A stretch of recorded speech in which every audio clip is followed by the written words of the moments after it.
Panibagong araw, panibagong vlog. Welcome na naman ulit sa ating channel. Namiss ko yung ganitong voice over, no? Dahil sa super busy natin nung Sabado, ay naglaba ako, hindi talaga ako nakapag-edit at yan natamad din ako. Kaya ngayon lang talaga ako nakapag-edit. Ito yung araw na nandun kami sa sa Allegro Hotel, no? So first day ng aming livelihood training.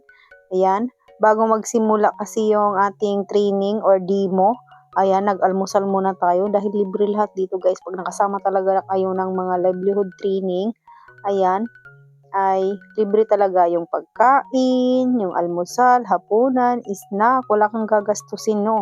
Buti na lang talaga yung training na ito guys ay sa Catbalogan lang. Dati kasi yung mga training na na-attenan namin ay doon sa Tacloban talaga, no. Kaya ito ngayon, yung training na ito, 2 days din yung training na ito guys.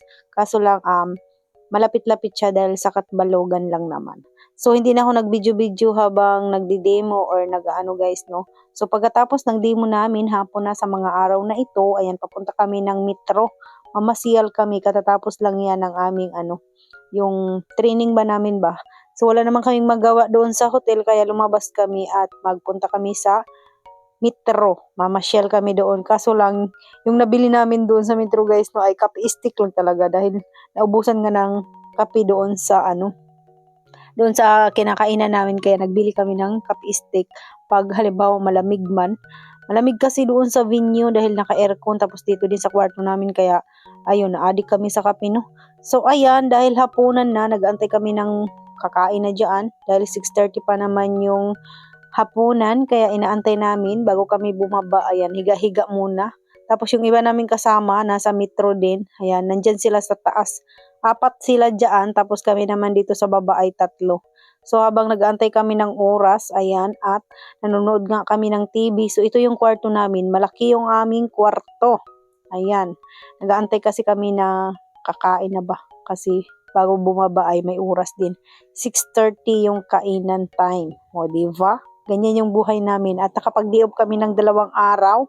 Walang hugasin na iniisip, walang ulam na basta magantay ka na lang, kakain ka na lang. So ito yung kwarto ng aming mga kasama. Hindi pa naman sila nagsiuwian, kamasyal din kasi sila guys, no. So ayan yung aming kwarto, diba, napakaluag tapos napakaganda. So itutour ko muna kayo dito sa kwarto na aming iniistihan. 2 days kaming natulog dito, 2 days tayong dito. Masarap naman ang tulog namin dahil nga naka-aircon, pero sa super lamig talaga, grabe. Minsan ay pinaano namin yung aircon ba. Ino-off namin yung aircon kasi inubo na, sinipon na, pati nga si Linit, inanoy na yung niya, yung asthma niya tumulos, no. So ayan yung dito, kung gusto mong magtagay-tagay dyan, ayan, pwede kang magtagay-tagay. Ayan yung space ng kwartong itong, napakalaki talaga. Tapos doon naman sa gilid, ayan yung CR. So ayan, papakita ko sa inyo yung CR. Tapos ito yung pintuan pag lumabas ka. So pwede ka rin magtambay-tambay dyan. Ayan, nasa 2nd floor kami, no. So ayan, pagpasok mo may salamin, tapos yung pintuan dyan ay CR yan. So, papakita ko rin yung loob ng CR guys, no, para makita nyo rin. So, ayan yung ginawa ng dalawang iyan. Napagod daw sila sa kakaikot doon sa Metro. So, ayan, pakita ko sa inyo yung mga pinagagawa namin dito sa kwarto habang nag-aantay kami na kakain nga. So, bali, 3 pala kaming taga-Buray, tapos 4 naman yung taga-Tarangnan. So, lahat kami mga taga-Buray guys ay nasa baba, no. 3 kama yan, tagi-isa kami. Tapos, yung sa taas naman, 4 sila, tagi-isang kama din sila. Tapos, taga-Tarangnan sila lahat, no. So, ito na yung CR. Ayan, papakita ko sa inyo yung CR. O, diba? Ang ganda ng CR nila dito. Pang mayaman. Charis. So, may bathtub, pero hindi namin niya nagamit kasi nakakahiya naman. Pag ginamit-gamit naman, hindi naman tayo sanay maggamit ng ganyang bathtub. Pero ang ganda talaga ng CR nila at ang luwag. Diba? Ayan. Pero maganda yung sa Tacloban na nandun kami kasi may heater. Pwede ka maligo, initin mo muna yung tubig, yung nasa Tacloban kami. So, itong CR na ito ay walang heater, kaya malabig talaga pang naligo ka. So, ayan lang yung CR natin dyan. Ayan. Di ba? Ang ganda rin. So, mga sosyal yung ating ngayon. Yung ating ganaf-ganaf. O, saan ka pa, di ba? Kasi, pag, member ka sa card, pag mayroong mga ganitong opportunity guys, sa inyong, sa inyong center, ay i-grab mo na.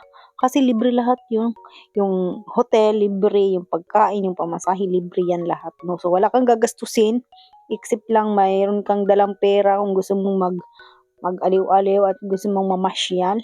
So, nakapag-day off ako pag may mga ganito talagang opportunity, sumasama talaga ako guys, no? Kasi maganda rin yung ganito, makapag-day off ka, nakapag-muni-muni ka, parang nakapag-relax ka, wala kang iniisip na hugasin, or mga anak, ayan. Tapos tingnan mo naman si Doña Linet. O, di ba? Ang sarap ng hilata ng aking mga kasama dyan habang nag-aantay kami na yung oras yung sa pagkain ba. 6:30 kasi yung pagkain namin, tapos yung mga kasama namin hindi pa dumadating, kaya ayan, habang nag-aantay sa kain-kain, ayun, nanonood muna kami ng TV. Siyempre, libre wifi din dito ha, libre talaga lahat guys.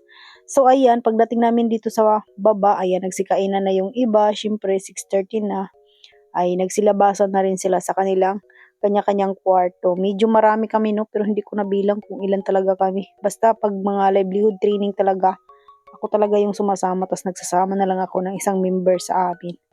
So ito yung aming hapunan. Ayan, 3 klaseng pagkain. May chicken, may beef, ano yung tawag doon? Para siyang, anong tawag doon? Yung Bicol Express, tapos may gulay din. So, dahil hindi tayo kumakain ng kanin, ulam na talaga yung ating kakainin, no? So, iba-ibang barangay din yung mga nakasama namin, guys, no? Nakahalubilo. Yung iba naman dyan ay yung mga taga-isla talaga.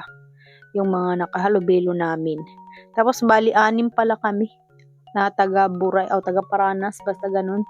Tapos, yung 3 naman ay humabol na pag kinabukasan. Kaya, ayun, pero yung naka-check-in ata, 6 siguro kami. Basta mga ganun guys, no?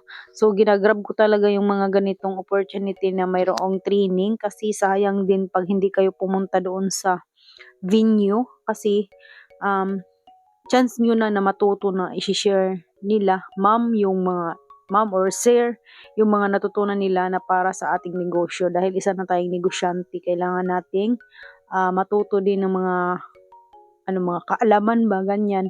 Kaya, libre naman, kaya ayan, siyempre sasama talaga kami, no? So, di ba, naka-Aligro Hotel yan. Swerte ni Linet, charis.